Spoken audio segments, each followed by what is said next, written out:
How might child rearing look different if parents were educated in evolutionary theory? Well, I think quite a few ways. Probably the biggest one, and one of the big themes in my book, is that we used to live embedded in kinship networks. So we had lots of different helpers, contributors, uh, helping us to raise our children. There are situations now where one parent, usually a mother, gets stuck with three kids in a home, and uh, it's very different from how things used to work back in the day, and it puts a lot of stress on everybody, children, but parents also. So that's a big thing. Kids, when they would go out to play and run around, they would be in sort of mixed age groups. So they would have, if you were a 3-year-old, you'd have a 7-year-old there to learn from, and you might be helping a 2-year-old, and so the sort of the independent child stuff would be different. So those are two of the big ways that we've lived in. We live now sort of in a mismatched environment. What does that say about broken homes or unintact homes, increasing single parent, step parent? What are the implications of that when it comes to child development? Yeah, I think it puts a lot of stress on children. It also, the human brain, the child's brain, is very malleable, very undeveloped when baby first appears on the scene, and when we change the environment, the early environment that children are reared under, we sort of miss, I think, some of the cues that lead to normal development. Now, humans, if anything, we're flexible. We can adapt to a lot of different things, so it's not the end of the world. But if we're trying to optimize, we're sort of off the optimum if we're under those sorts of stressful situations. And I think that has implications for happiness and healthiness, and just emotional well-being, that sort of thing, and even things like ADHD, potentially the more spectrumy things on the autism spectrum. All of that can be affected, I think, by this mismatch environment, stressful, broken homes, that step parents, like you say. So um, I I don't know if you want to go into it, but there was a group of evolutionary psychologists, Martin Daly and Margot Wilson, who did early work on step parenting, and they found that uh, step parents tend to be, I mean, most step parents are great. Of course, they step in, they help, they're wonderful, but statistically, there's more likelihood of abuse or neglect coming from the step parent. It's the old Cinderella thing. And so, the more our environment is altered from what we used to have, where there were always 3 or 4 people. So if grandma was a bad apple, there were other people to step in. But if it's just a broken home and just one mom or one dad, and that can increase the amount of abuse and things like that go on. That was very influential early work in evolutionary psychology, and some people got upset about it. Were they saying, "Oh my God, because it's natural, does that mean it's okay for step parents to abuse kids?" And of course, that doesn't make sense. That's the naturalistic fallacy, and um, yeah, no, it's almost the opposite. It's the idea that, hey, if you're going to be a step parent, just be forewarned that there's some going to be emotional challenges for you, and it could be a little bit harder than, and that sort of thing. So we would hope that would remedy the situation, not excuse it. Yeah, it's be extra vigilant. if you're a step parent. This Yeah. is going to be tough. Raising kids is tough.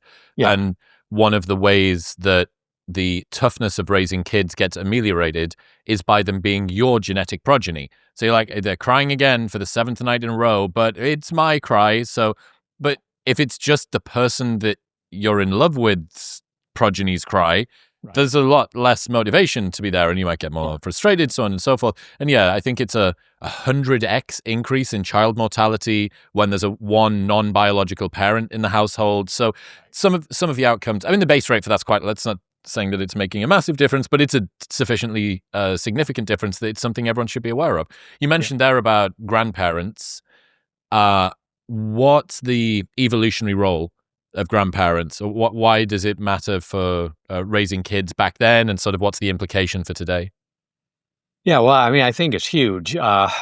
Grandparents, yeah, well, first of all, when we used to live about as long as the other apes, up till about 6 million years ago, and the way we sort of extended our reproductive viability, most likely, especially for grandmothers, if menopause was ancient as we think it was by caring for children. So reproducing indirectly, taking care of the kids we've already reproduced and helping them. And one of the big ways we help them is by taking care of their children. And so there's been this long running history of uh, grandparents and babies and children and grandchildren interacting and helping one another. And I think it's good for both sets.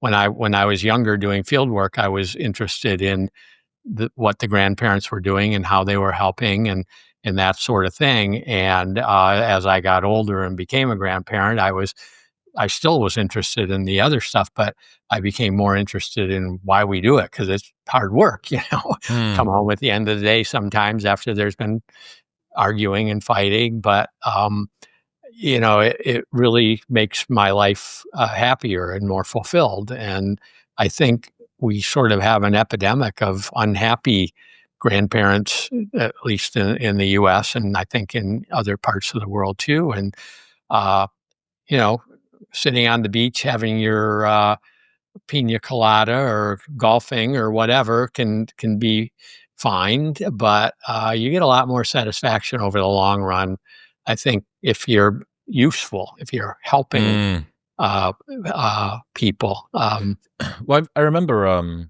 David Buss saying, oh no, sorry, Steve Stewart Williams at the start of The Ape Who Understood the Universe. He's talking about what is it that we are like maximizing machines or optimizing machines. I can't remember what it is that he says. And he comes into land at, we are grandchildren maximizing machines, or we're grandchildren optimizing machines, that it's not enough to just have a child. It's enough to have a child and make sure that your child has a child. And then we're kind of like, okay, like my work here is done. But yeah, to kind of put it in context for the modern world, one of the first things that everybody does is fly the nest. You're 18, you're off to university. You're 22, you get your first full-time job. You move away to the big city, and you don't really think about your parents in that sort of a way. You're liberated. You're a renegade doing it on your own. And then even in the modern world, everybody has their own abode. Very few people are living in pan-generational cities, let alone pan-generational like houses or neighborhoods. And then even with all of those incentives, all of the opportunity to travel the world, all of the different places and things that could distract you, how many people, when kids come onto the horizon and someone gets pregnant, moves back to the city where one of the parents are, right? It is maybe not anywhere near as common as it would have been ancestrally, but to think you have all of this pull, all of these dynamics distracting you to go out, and there's still something in the back of your mind that goes, I think we should be near Nana and Granddad. I kind of get the sense that we should be back there. So maybe, I don't know, maybe evolution is still whispering in people's ears a little bit, even in 2025. It's a huge draw. I think it is. And then when they do it, they're very, happy. I mean, it's just sort of a truism. If you talk to a grandmother or a grandfather and ask them, what's it like hanging out, having the opportunity to hang out with your kids it's the best thing ever. And again, the nice thing about being a grandparent is you're not 24/7 either. You can sort of, you can do some of the other things like, golf or hang out on the beach or whatever, but you have more flexibility. But, yeah, there's this draw. People just sort of naturally realize that's the way to go, and that's why I'm concerned about some of our younger generation. That they're good people, a lot of like the young eco warriors and so on. I read online them saying things like, "Well, the last thing the world needs is more children." Well, that you make that decision early, and then it's hard to reverse that. And I think it comes back to bite a lot of them. But I also think kids are important. I think kids are going to be the problem solvers. We have a lot of problems that the world faces, the planet faces, and so on. And it's not going to be your dog. I mean, I love dogs, don't get me wrong, but it's not going to be the dog who's going to figure out new ways to, solve global warming problems or whatever. It's going to be our children. So, and the problem with it is you make that decision in your 30s and 40s, and then you're 50, and you might start to say, "Oops," and then it's kind of late, But one of the good things is that back natural selection never had to be more specific than it needed to be to solve the problem. So because we were embedded in these kinship networks, and people like sex, and when babies came, they tended to be pretty, uh, willing to care for them and love them and want to nurture them, that led naturally to reproductive success. But very few of us just walked around back in the Pleistocene saying, "I want to have children. I want to have children," because those other two things, led to having children. And so I don't think early on as young people we think those things. So it's easy sort of to be led off track and say, yeah, I don't want to have kids. It's not a good thing to have kids for various reasons and whatever. And then suddenly think, oh, it's too late. Maybe I should have gone in the other direction. So I worry about some of the younger generation doing that.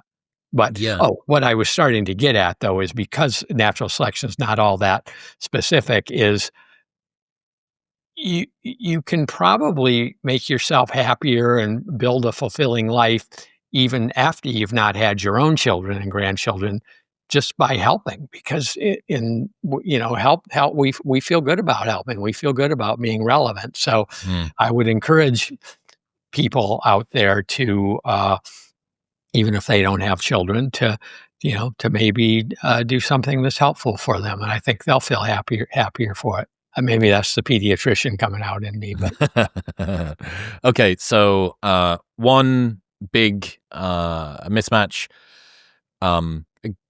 pan-generational alloparenting, and then the sort of inclusion of grandparents. Is this, in your opinion, does this explain the grandmother hypothesis? Why it is that humans exist after they're able to continue reproducing, specifically mothers or grandmothers? yeah, I do. I think there's reason to believe that menopause is pretty ancient. That it started to happen right after the split from the other hominoid apes. So basically, selection stayed stronger for longer because we were doing things helpful, increasing our reproductive viability later in life. But selection, for some reason, didn't push ovulatory function to later and later ages. And I think the reason is because it was more adaptive to stop at a certain age, because children were becoming, more helpless, more altricial is the word, and their period of dependency lasted a lot longer. And so, if you as a woman can have a child at 71, yeah, the potential chance, just to kind of break that down for people who might not be familiar with the grandmother hypothesis, can you give a basic bitch explanation of what it is, like why that's the case? yeah. So women stop reproducing directly in their 40s because as children were becoming more and more needy, and the the chances of them surviving and being successful if you died before they were 10 years old or so became very, very, very low. And so it became adaptive to stop and nurture the last child that you had maybe when you were 40 years old. And then uh, so we would live that would keep natural selection stronger to later ages that need to reproduce indirectly by helping children you already had produced. That held off the ravages of old age, and so the whole thing just kept increasing. So that eventually we lived long enough to take care of our children's children. Mm. And so the grandmother hypothesis sort of explains why we live to later and later ages, but also why we don't directly keep reproducing during that time. I suppose as well, limited resources, food, not only care, but if you are able to contribute, if you're able to be a net positive to the survival of not only your children but your children's children and maybe your friends' children's children, and and you get that reciprocally in return, the alloparenting thing, Yeah. but you're not that much of a drain on resources. Older people don't eat that much. They don't. I guess they need care kind of eventually at some point, but I would imagine that care wouldn't have been very protracted. The end of life stuff, I imagine, isn't that sophisticated ancestrally. Right, exactly. Yeah, I was listening to one of your podcasts with Peter Attia, and he talks about slow death and long death. mm, And the slow death wasn't there. You were relatively fit, and then something got you, so you weren't a burden on everybody yeah, yeah. back in the day like that. And so even for males, you brought up a good point. Um, they might not be taking care of the children, rocking them to sleep and doing things like that quite as much as grandma did, but just the male being around helped to hold together kinship networks Mm. and helped to transmit knowledge that had been accumulated, like where the watering hole doesn't go dry when we're hunting for such and so on. Males could be contributors also, and if they weren't busy getting beat up by younger males because they were competing for the females, they sort of dropping out of that game and being helpful in other ways probably was uh, adaptive for them too, and a route to indirect reproduction. Okay, so grandparents, pan-generational raising, alloparenting, stuff like that. Mixed age play, younger boys and girls learning from older boys and girls, roughhousing, understanding how status hierarchies work, getting to expedite learning because the older kids know more and they get to teach the younger kids as opposed to everybody kind of moving and discovering at the same age. Sure. What else? How else is modern parenting out of sync with how we were evolved to raise children? What are some of the least aligned child rearing strategies of the modern world, in your opinion? Uh, well, I think that covers it, in terms of the sort of the sociology of it, but Mm-hmm. we're out of alignment with in terms of infectious disease exposures and things like that with our daycare centers and so on, stuff like that. Kids experience different degrees of illness, different types of germs, different uh, immune system developmental trajectories, and so on. And again, kind of, I touched on this a few minutes ago, but just I think it predisposes sometimes to some of the not super severe mental illnesses, which I think come more from, genetic and broken brain type, what I call broken brain type phenomena, but just some of the altered inputs from not Hmm. carrying our children around all day long, and or having allo parents carry them around, talking to them all day. So those sort of early inputs are quite altered by the social structure that we now live in. Should we see teenage angst or anxiety or ADHD as adaptations instead of diseases then? Uh, up to a point, especially anxiety. I mean, you can't live without anxiety. If I could give kids a pill to make them never feel anxious, then that probably wouldn't be good for them. I mean, if you're walking down a path in the woods and you see Mama grizzly bear with her cubs, and you don't feel a little bit anxious about taking the next step forward, that's probably not very adaptive. Hmm. So we need to feel anxiety, um, but we need to learn how to deal with it, because there are all kinds of anxiety producing situations that we have now that we didn't used to have, especially for teenagers. They're living in a virtual world a lot of the time, and uh, they're thrown into middle schools with 200 other Hmm. kids their same age without support of kin all day long, and that sort of thing, and that creates anxiety situations that we don't need to eliminate per se. We need to learn to deal with them.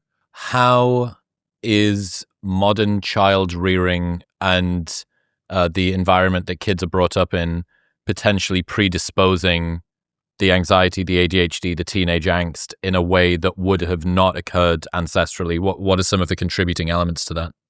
Yeah, well, I think that it is, having very supportive kin who love you all around, that can sort of take you aside and say, "All right, that's not that awful of a situation," and explain things to you. But I'm always struck by it, and it's not always a bad thing, but I'm struck by the wide range of options that our teenagers face now. When I was doing field work on EFOLIC, which is not a hunter-gatherer society, it was a horticultural society, but it was pretty primitive, pretty isolated in a technological sense. And those kids growing up knew what they were going to do. You were going to fish, you were going to build canoes, you were going to, uh, weave mats to build roofs for the house, and you were going to take care of kids. And, that was about it. There weren't just this huge range of options. And again, I think it's great that we have this huge range of options. You and I wouldn't be able to do what we do if we were living in that situation. But it also presents so much uncertainty to these kids. They sometimes just don't know where to go, and then they retreat into a virtual world, and they don't know who to. They don't have people around all day that they can talk to about it. They don't have older kids who have been through it necessarily to model after, and so on. So it's pretty disruptive. ADHD I think is a little different from anxiety. I think what I tell kids, and I may not be completely capturing the whole spectrum of it, but I tell kids, that I was 5'6" back in the day, and I've since shrunk. And if the whole world were a basketball court, I wouldn't be very well adapted to it. Mm. And now in school, when we send kids to school, we funnel them all through the same funnel, and so we kids who are a little bit shy, quiet, they're not active learners, they're good at paying attention, that kind of thing, they get overvalued. But the kid who's a more active learner, who would rather run around outside and learn things that way, they're not quite as able to. Mm. But back in the day, um, in the Pleistocene and in existing traditional societies, there's room for kids to do if you're an active learner, well, you go out hunting. If you're a Blow off less steam. active learner, you make the arrowheads. There's all kinds of roles for kids that they could fill What are your thoughts on daycare? on daycare. Yeah. Um, well, I think well-run daycares can be good in the sense that they can mimic the alloparental situation where you have multiple committed individuals, and especially if they're like I think like in the Montessori settings, they'll have more of the 3-year-olds with 4-year-olds with 5-year-olds and so on. I think those can have certain advantages, but what I don't like about daycares is that, well, first of all, many of them are just overcrowded. You've got, the caretakers are overwhelmed and they can't give the kids as much attention as they want. But it's the infection that you there. I mean, we live up north here in Michigan, where it's cold 6 months out of the year, and the viruses hit, and parents, they have their kids in daycare, and 3 days out of 5, they've got to keep them home because they have a fever or something and all of that. So there's a lot of uh, infection risk that you have to deal with that you wouldn't have had to deal with, again, during ancestral times. So it seems to me like one of the big changes is a level of attentiveness from primary caregivers to babies and then children. It seems to me like you're suggesting it would be rare that children would be put down on the ground, sort of Right. left all that much. Is that an accurate assessment? Oh, it's absolutely true. Um, there was just no safe place to put a baby other than in a caretaker's arms, during the Pleistocene and before that. Have you And so, have you got any idea, just thinking on that, is there any data around the difference in skin to skin contact time from ancestral times to the modern world? I think we're probably going to be talking, what, 10%, maybe yeah, 20%? yeah, I don't know of any data. It'd be an excellent study for somebody to do, and maybe somebody has. If they have, I don't know, but I think it's way down. And things like plagiocephaly, the flattening of the head. When kids are held, you're always switching arm to arm, different positions. Hmm. And same thing when, with co-sleeping, doing it safely. Kids, kids, parents would, mom would sort of curl around baby. They'd be in different positions and so on. We can just see now that like I think 1 out of 6 kids in the U.S. gets these head flattening conditions called plagiocephaly, and it's from not being carried. It's from being flat on your Oh back. wow! It's literally an imprint of the floor that you were laid on for so long Exactly. when your cranium was still malleable. Exactly. And That's then the related crazy. condition is torticollis, where you get this neck tilt, and then you gotta send them for physical therapy to try to, Oh my God. straighten it out. So those are, easily seen things you can notice. But I also wonder if, we have all these sensory issues that come up in kids now, sensory integration disorders and so on, that tend to, they can, if they're extreme, they can put them on the autism spectrum and so on. And I'm just wondering if you get different sounds, sights, smells, orientations, and so on, that when you're being carried around and talked to constantly, as opposed to stuck in a corner in some kind of little device or carrier, if that doesn't impact the development of uh, our sensory machinery up there in the brain. Well, think about all of the talk of attachment styles and attachment disorders, anxious attachment, avoidant, dismissive. Mhm. I don't know. I mean, even the studies where baby is left in room, toys are strewn around, mum leaves room, mum comes back in, baby calms back down eventually. How far does baby go away from mum? Uh, I'd be fascinated to see the ancestral equivalent of that. Yeah, How amazing it would be for us to be able to run some of these split test yeah, experiments. So you mentioned that co-sleeping, where would babies have slept ancestrally? How would they have slept? What's the typical sleeping environment? Like, give us a breakdown there. Co-sleeping was the rule. I mean, they didn't have soft beds and things like that and heavy comforters. It mostly would have been done on mats or on firmer surfaces, and it would be generally mom would curl around the baby. The term that's thrown out there now is it's called breast sleeping. There've been videotapings of how moms just sort of instinctively curl around baby and then pat her on the head while they're not even awake, and baby has the breast available and can go from side to side.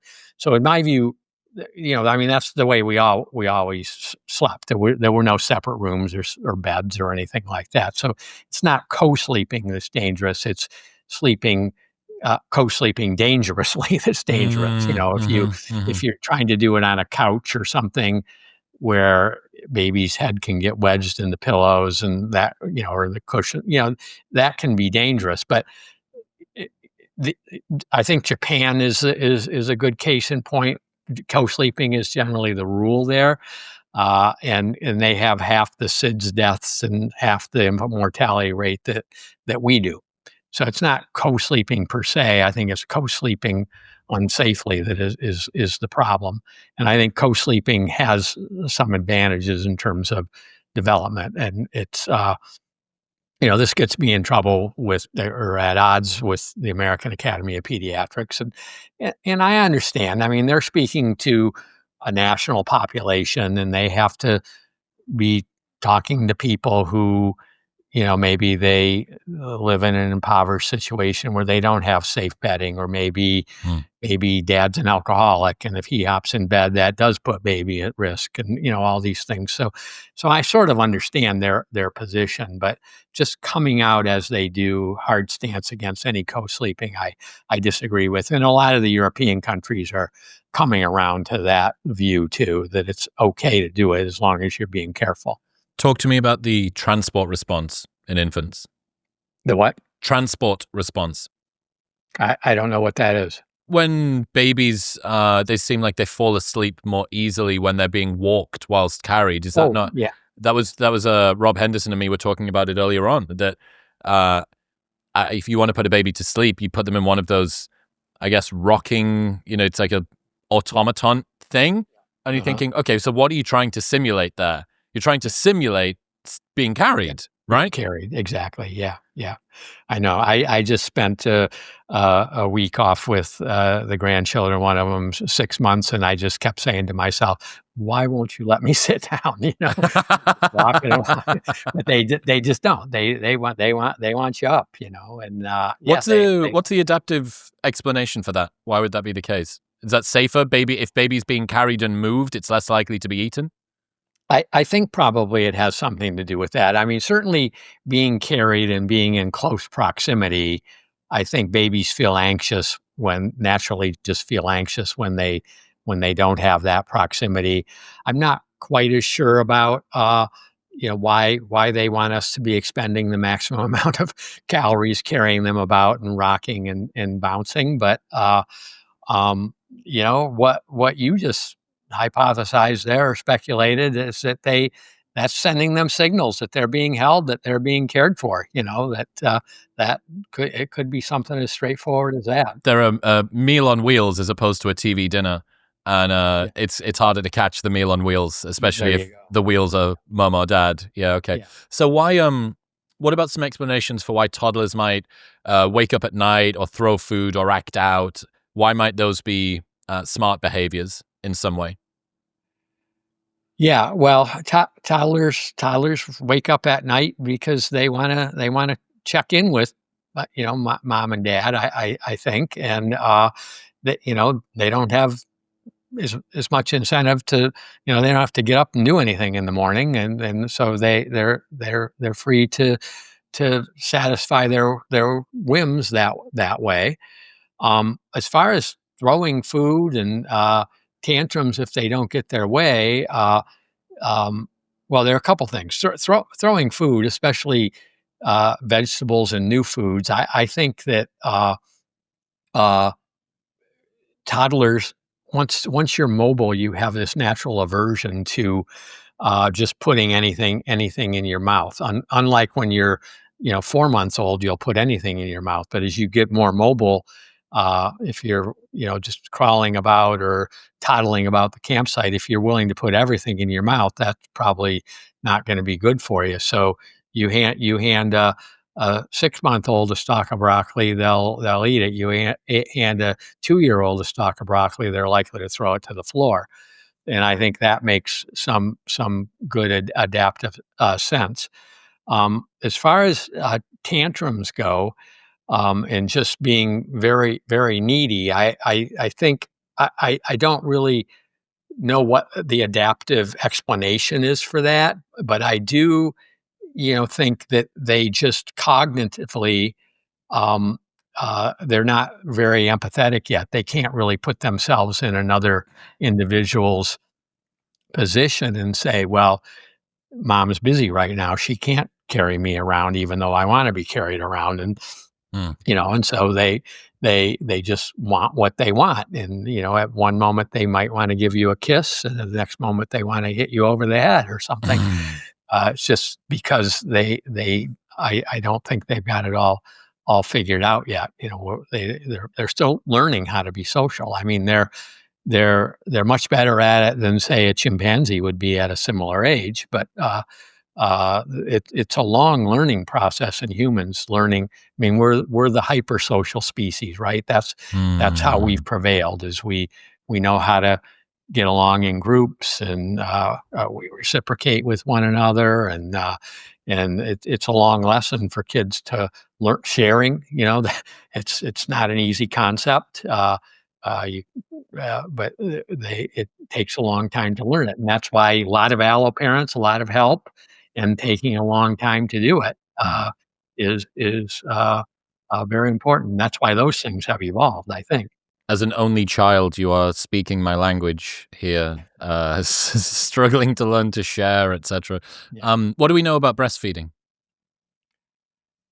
We know it's the best way to go, and it has numerous advantages for baby and mother. It helps establish a proper microbiome. It helps protect you early on in life when your own immune system is still getting up and running. Protects you, especially from diarrheal illnesses, which used to kill a lot of babies back in in traditional societies. There's some evidence. I don't know how solid it is, but there's some papers that I've read suggesting you get 4 to 5 extra IQ points if you're breastfed for a long period of time versus just imbibing in formula. There's some evidence that the microbiome interaction with the immune system and the nervous system can help reduce risks of developing mental angst problems, depression, and so on later in life. And then, of course, for moms reduce their risk of breast cancer from breastfeeding. No way. Yeah. Wow. And and there's a really cool study. It seems to be pretty empirically sound. It was very surprising to me. It's in Evolutionary Medicine and Public Health from a couple years ago, showing that moms who breastfeed their babies have a lower incidence of developing early dementia. Oh my God. Why? How much is that I don't know. selection? There may be some correlate there. I was going to say, it could be a selection effect there. Yeah, right. Yeah. So I don't know. But yeah, multiple benefits from it. And unfortunately, we don't grow up with it. It's very smart. I have some very smart parents in my practice, and they're surprised when I tell them babies are designed to breastfeed for a couple of years, and they don't know about breastfeeding, and they come in from the hospital, even if they've talked to a lactation consultant, with their spreadsheets and so on. Baby's done this. Baby's had so many poops and so many voids and blah, blah, blah. And they're all uptight, and milk's not coming in yet. And somebody's telling them they have to supplement. And it all just interferes with breastfeeding. You have to relax. It just happens. there's no breastfeeding failure in traditional societies, or it's very, very rare. Because everybody sees it happen, they know how to do it, and but we have, I think it's less than 50% of U.S. babies are still breastfeeding at 6 months, and a lot of them don't even get that far into it because they worry about, the initial weight loss, or they worry about the jaundice that develops when you're getting a little bit dehydrated, and Mm. breast milk's not there yet, and it's not washing out bilirubin and so on, and they start introducing formula, and then baby says, "Oh, well, this is easier," and Mm. learns to Mhm. prefer the bottle Mhm. over the breast. And so, more often than you might think, both baby and mom end up giving Oh, up wow. what's Yeah. best for them. Both parties have been weaned off of breastfeeding. Yeah, right. So, yeah. That's interesting. Um, What about C-sections? yeah, I mean, I think, C-sections obviously can be life-saving and are necessary in some circumstances, but uh, There I just think that there some in some birthing centers, they're just a little bit too cavalier about it, Mom's got something coming up, or the doctor's got a vacation, and it's just, you're at 40 weeks now, let's not let it go too long, let's just do a C-section, that kind of thing, and, or let's induce, same sort of thing. So mom and baby have evolved a really good communication system for when baby is supposed to come. And we're not always really good at estimating what the exact conception date is. We know that because some babies are conceived now through artificial insemination, and we know then when that are conceived, and we know that we're a little bit off when we're estimating using ultrasounds, and when mom thinks her last period was, and so on. So I think they're overdone. Basically, is the short answer. They're they're life saving, wonderful interventions if done appropriately and much more sparingly than they are done now. Same with inductions. I just don't love to hear, you're 41 weeks and everything looks good, but maybe we should just induce you right now. Mm. Well, if everything looks good, I always want to wait a few more days, So, um, Have you but got a have you got a perspective on epidurals? Is there any insight there?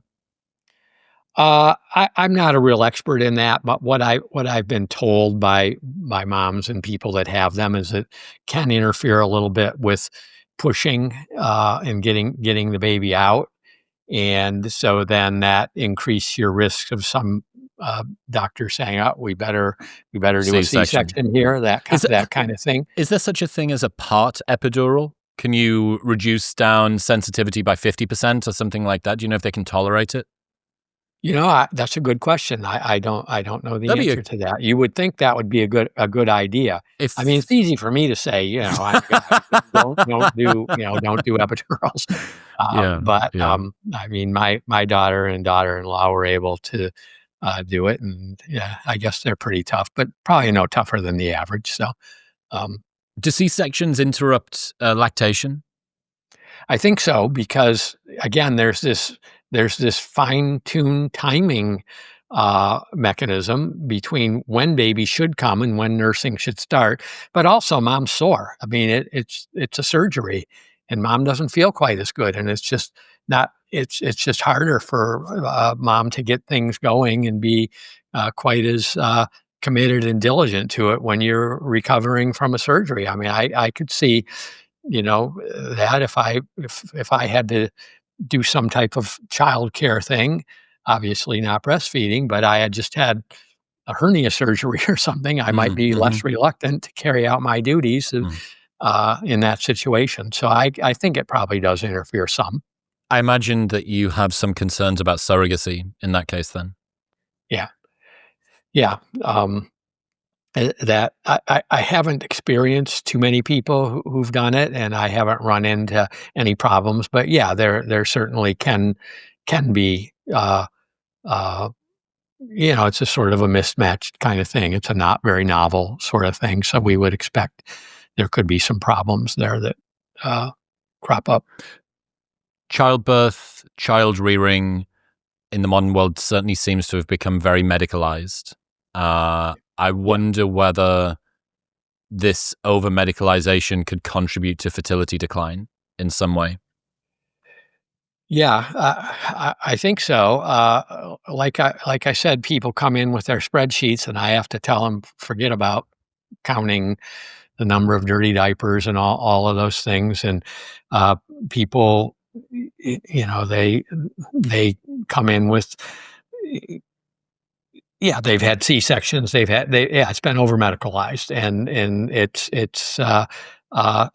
just a much more stressful kind of thing than it is most likely in a more natural setting.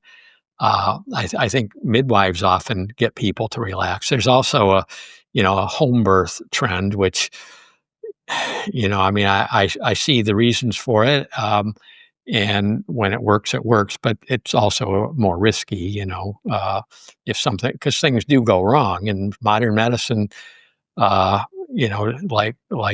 like your previous podcast with Peter Attia, we're good at fast deaths. We're good at avoiding those. So if something goes wrong, you want to be there. You want an obstetrician there who has a scalpel on hand if you need it.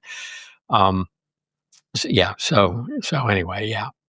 What have you come to believe about the current demographic transition, these declining birth rates that we're seeing? Yeah, well, that's sort of what my early interest was as a graduate student. When I went off, I went to Penn State and worked with an anthropologist named Napoleon Chagnon, and he was very much into evolution. He was a cultural anthropologist who was becoming an evolutionary anthropologist. Now I followed him at Northwestern my second year, and I had to figure out something to do. So I would go into the library, and I got interested in demographic transition.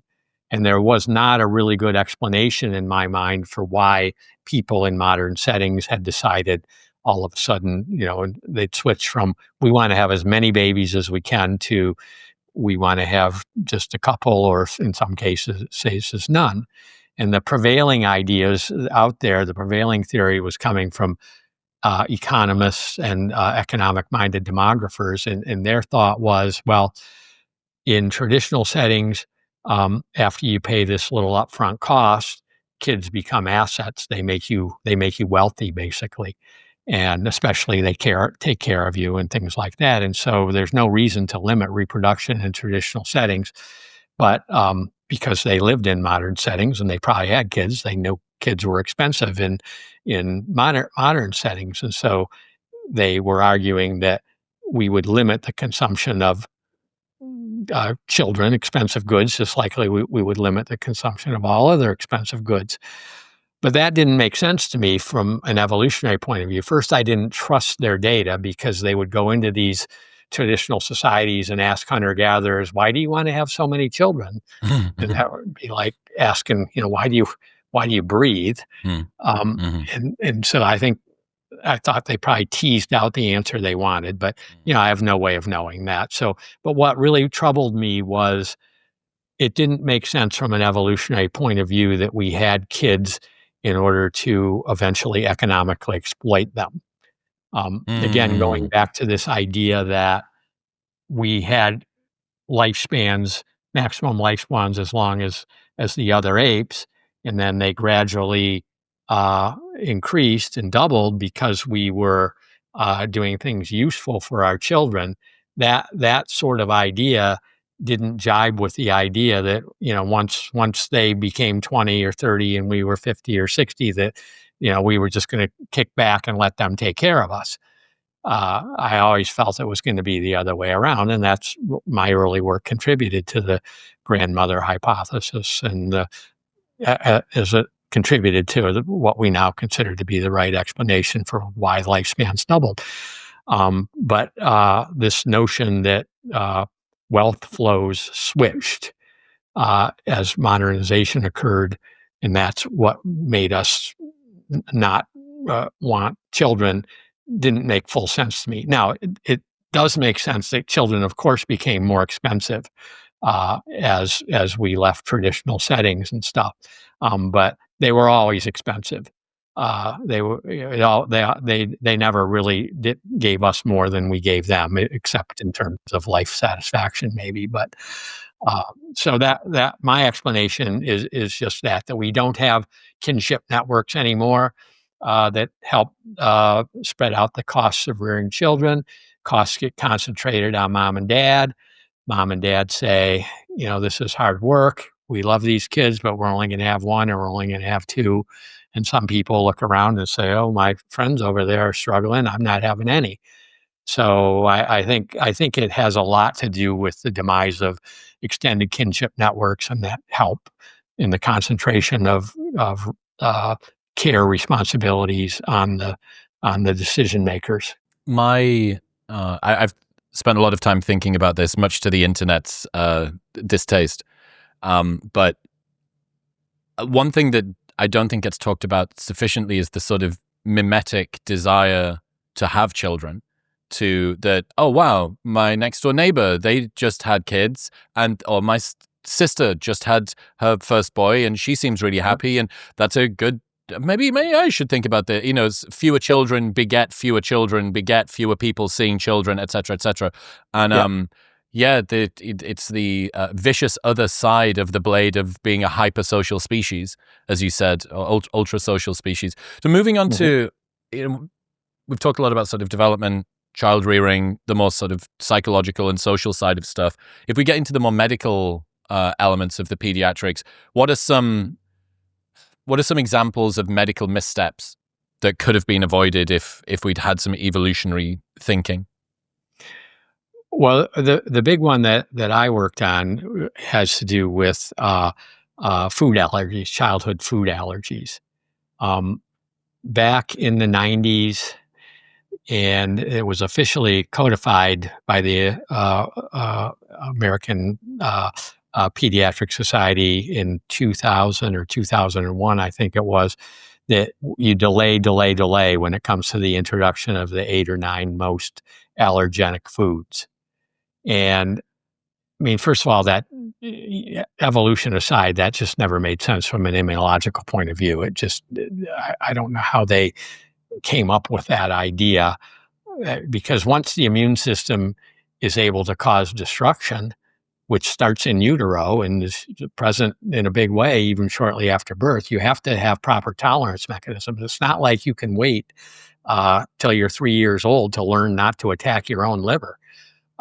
So why they thought waiting till you're 3 years old to introduce peanuts, is really, really beyond me. But the evolutionary angle there, that if they had been more attuned to how we lived, during the Pleistocene and before that, we were immobile pretty much as a species. We didn't, we grew up in and died in the same ecosystem, basically, generation after generation. So what that meant was that while you were inside mom and she was eating, you were getting exposed to food antigens. When she was breastfeeding you, you were getting exposed to food antigens.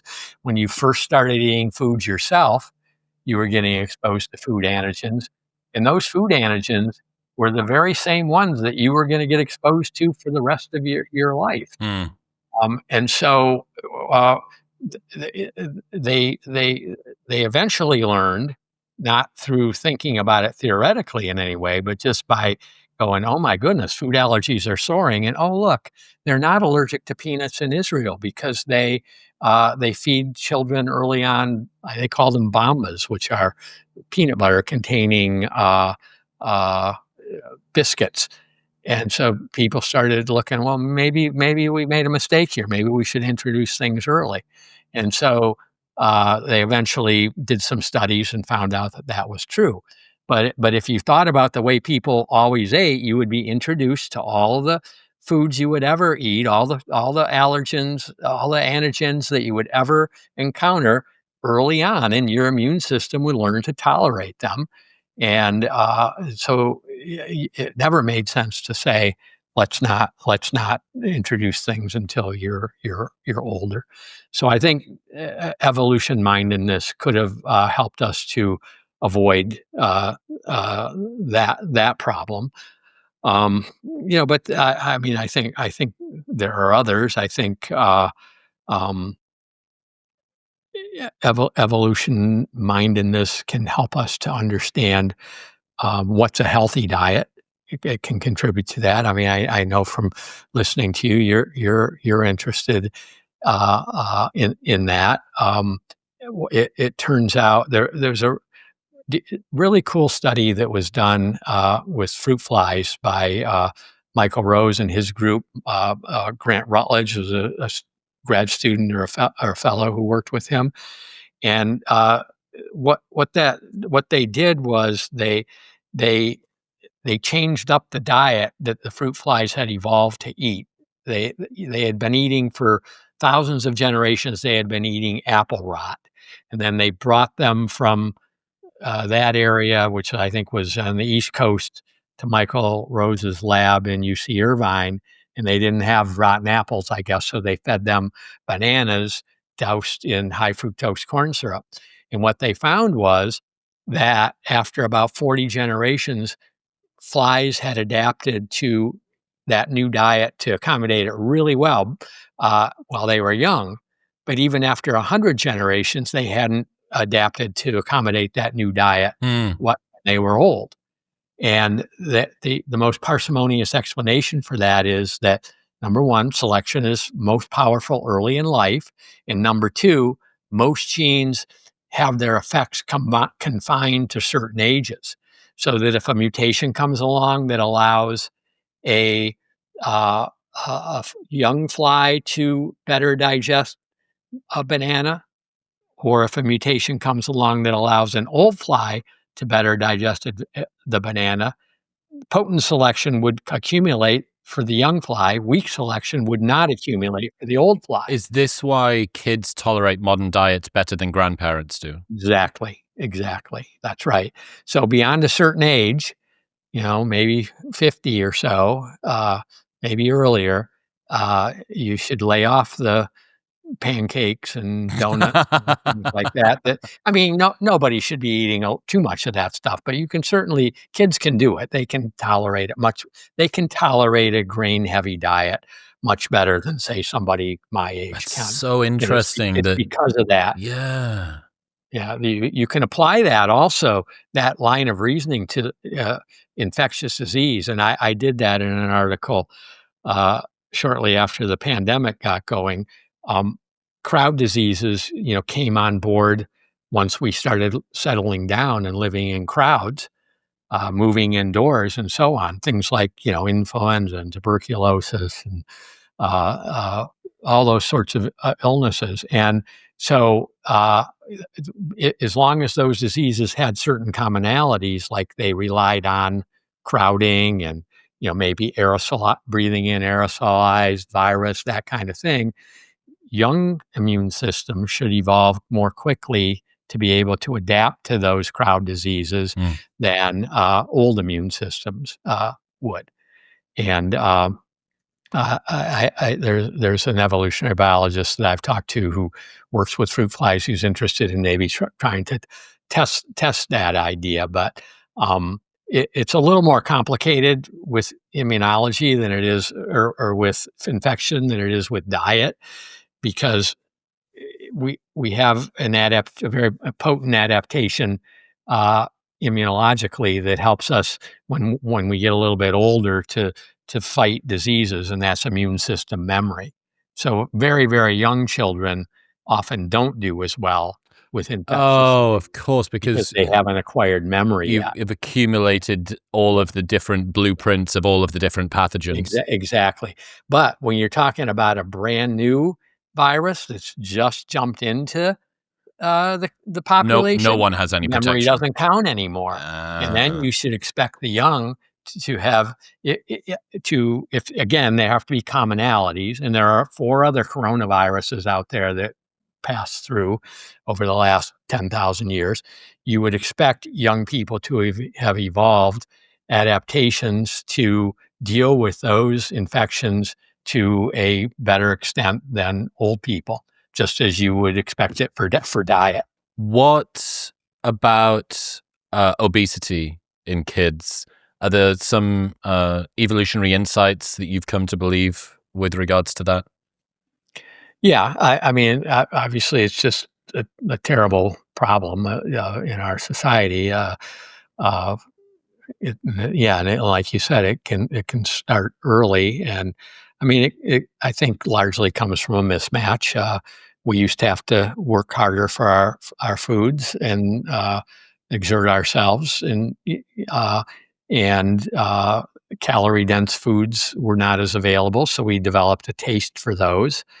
And now that we don't have to work hard to get the calories, and we still have the taste for them, many people overdo it, and they get their kids on that wagon quickly too, where they're over consuming. And then there's also just foods that nobody's had time to adapt to. The stuff in the center aisle of the grocery store, the trans fat laden things and all that uh, uh, people soda pops and those kinds of things that people bring into their house. And so it's a daunting problem, though. You can explain it to people. It's easy to get. It's not easy to understand that mismatch.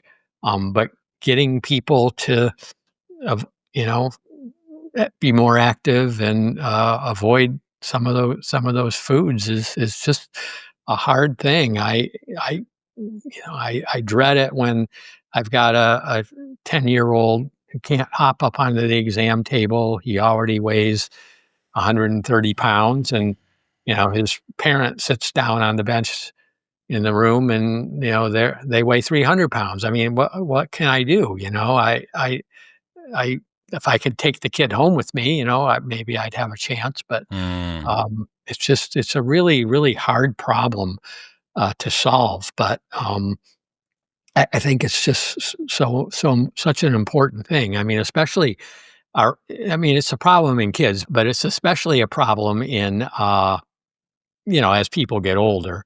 And I don't know what the number is, but so many of our healthcare dollars get spent keeping people who've abused themselves, for 5, 6 decades alive, or trying to keep them partially alive at least. And I mean, I think most of our healthcare dollars get spent trying to keep somebody alive for the last 3 months of their lives and that kind of thing. Oh, is that right?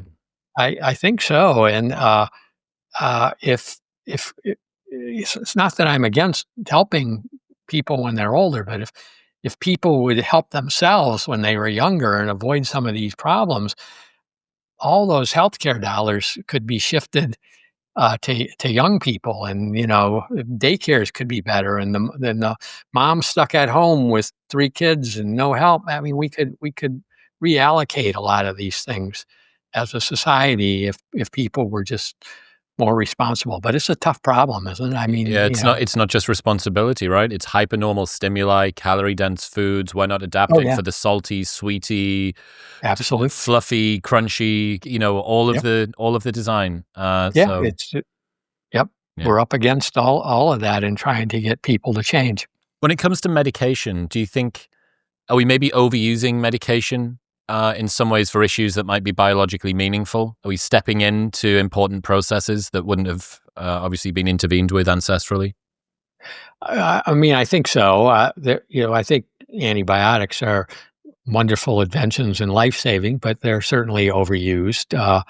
And so that leads to the evolution of resistance and stuff. But the big category that I think is overused are the psychotropic medications, putting teenagers on multiple antidepressants and ADHD medicines and so on. I'm always happier to start with, changing behaviors, modifying behaviors. Start with some counseling. Start with some explanation, explaining to kids that it's natural and okay to feel anxious. Have you heard about the smoke detector principle? Of course, yeah, that it's better to think there's a fire and there not be one than it is for there to be a fire and you not go off. Right, right. So anxiety sort of operates that way. We get anxious, and there's just so many things out there now to get anxious over. We have to learn to deal with it rather than take a pill to try to eliminate it. So I think there's a lot of overuse. And of course, the SSRIs that are used so commonly don't probably work as well as sustained exercise does over the long run. And uh, but it's a lot easier to take a pill, and people often choose the easier way, and there's a lot of pressure, from the television and other media telling you, take this antidepressant, and if that doesn't work, maybe another one will make you happier. So I think, it's overused, and I think having an evolutionary perspective can, which includes something like the smoke detector principle, can help us to sort of pull back on some of those things. And of course, these old people we talked about who are unhappy because they aren't taking care of their grandkids and they're on their SSRIs. Well, move closer to your grandkids. I think that'll work better. I would love someone to do a study, pay for older people to move closer to their grandkids and give the other group SSRIs and see which one's happier. Yeah, it's really interesting, I think, considering how modern interventions that are well-meaning and help and are needed in many contexts. I think a lot of the time it's the overprescription. In the same way as it's not bad that we have cheesecake. I'm really, really grateful for the inventor of cheesecake and for the Earl of Sandwich and his invention of the sandwich. But it's the over-application of these technologies and these foods that cause the issue. What would I'm interested. What would an NICU look like if it respected evolutionary design? Do you think? Well, you would allow parents, mothers, to be in contact with their babies more, and they're doing that to some extent. You would be, introducing breast milk as early as you can. You would be. I don't know how common it is, but when I was a resident and in the NICU, I saw babies who were induced or made to come early, who then had breathing difficulties and ended up in the ICU and on ECMO of all things because of kind of stupid errors like that. And so I think just just trying to being less cavalier about inductions and C-sections would help change the complexion of NICUs, but just allowing more parental contact. They have, and I think there's movement towards that. There's good information that they're trying to. The problem is it comes slower than I would expect because they have to wait for a study to show it over and over again before they before they'll intervene in a way that's that makes sense if it's dangerous intervention. But if it's an intervention like let mom hold her baby more, it doesn't seem like it's that dangerous to me. We might not have to, and it might make sense from an evolutionary perspective. We might not have to wait for 6 multi-center studies to be done in order to conclude that that's a good idea. So again, when it's a dangerous potentially dangerous intervention, you want to have all those multi-center studies done. But doctors, in my opinion, for good reasons, are a little bit leery of theory. Nobody wants their doctor that's dreaming up a treatment for them in the shower the morning before. That's just kind of a wild speculation. Evidence is a good thing, but it can be overdone too. Doctors just, medical students they're just not taught theory the same way graduate students are in other scientific disciplines. And of course, I'm partial to evolutionary theory, and I really wish that, um, it made its way into the licensing exams and it made it into the pre-med programs and all that. I was thinking about when I got into medical school, I had already had a PhD and I was teaching at University of Michigan, and they let me in, which was great, but they said I had to go take an organic chemistry course. So I went to the local community college and took that, and I've never really had to know any organic chemistry in anything I've ever done as a pediatrician. But if rather than that, or at least in addition to that, I'd love to see pre-med programs include evolutionary biology courses, and I'd love to see continuing medical education include more evolutionary biology. And I'd really love to see more evolutionary biology undergraduates decide to go to medical school. That would be a real boon to the uh, discipline. I'm all for it. I'm super all for it. I think all parents need to read in fact, all single people need to read a behavioral genetics book as well. Yeah. If you're intending on having kids at some point. Sure. I think all of the dating advice in the world and all of the child rearing books in the world could be replaced with Blueprint by Robert Plomin, maybe. Look, if you want to have a family at some point, it is made up of the raw materials of the person that you make them with, and it's the single most important decision in your child's happiness. You can't out-educate bad genetics. Bad, you know what I mean? Like a difficult genetic, suboptimal in your choice. So you mentioned that evolutionary theory. You're a fan. I'm a fan. What are the risks? And are there risks in misapplying evolutionary theory to social or medical contexts? If it's badly applied, I mean, there's this whole, it's been a ways back now of social Darwinism and so on, where so people can misunderstand and think that it's all about culling the weak and sick from the population and doing things like I did an interview years ago for one of the science magazines where the interviewer, a real nice woman, wanted me to make clear that as a Darwinian pediatrician, I was in favor of taking care of the weak and the sick also, because she thought Darwinism implied that, some people might think that that's not the case. So, I mean, I think done poorly, social Darwinism can creep in. Evolutionary biologists, if you hang around in those circles, you'll often hear them say evolution is, or the theory is descriptive, not prescriptive.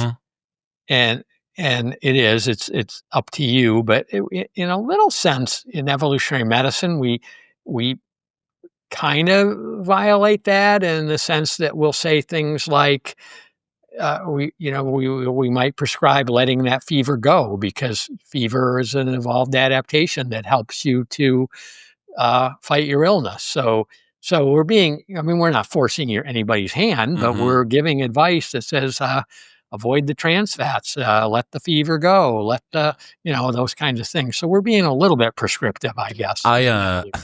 I have a friend who is very forward thinking around his health, early 30s guy, and he actively seeks out illnesses that cause fever.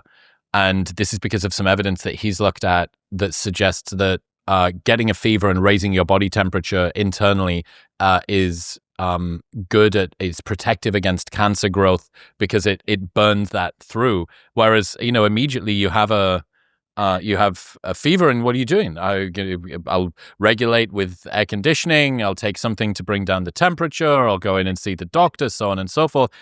Yeah, it's funny the problems that are caused by being able to fix problems. Right. Right. No, you're right. Yep.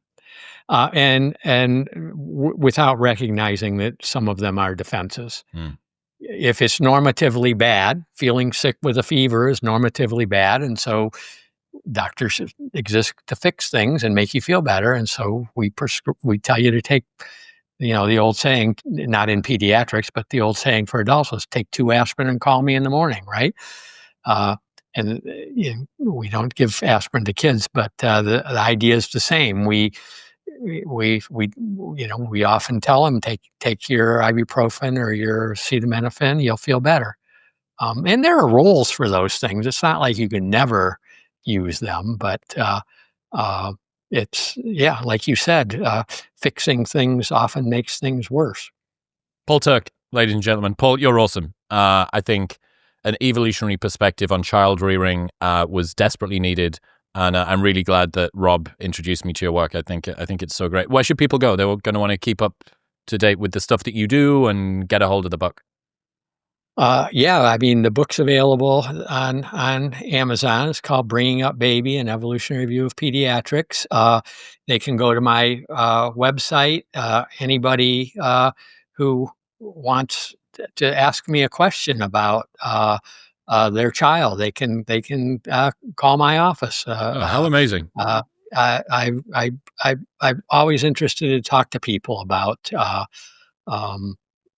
evolution and child rearing. I'm fortunate to have so many wonderful parents in my practice who sometimes I feel like I might be boring them with some evolutionary explanation, but then they come back to me and they say, "Wow, that's really cool." And I ran into a woman in the grocery store the other day who read my book, and she says, "I didn't know you were so funny." I try to put a few jokes in there, to keep people's interests and so on. So it's been exciting for me to write the book and to have people like you and Rob notice it. And I'm very grateful for being able to talk to you. I've been watching your podcast. My son has been a big fan for a long time. Well, I promise you that you haven't bored anyone today, Paul. And if your son is a fan of the show, that suggests even more about the quality of the genetics. So I'm very good. I really appreciate you, Paul. Until next time. Okay. Yeah. Well, thank you. Yeah. Okay. Take care. Congratulations, you made it to the end of the episode. And if you want more, well, why don't you press right here? Come on.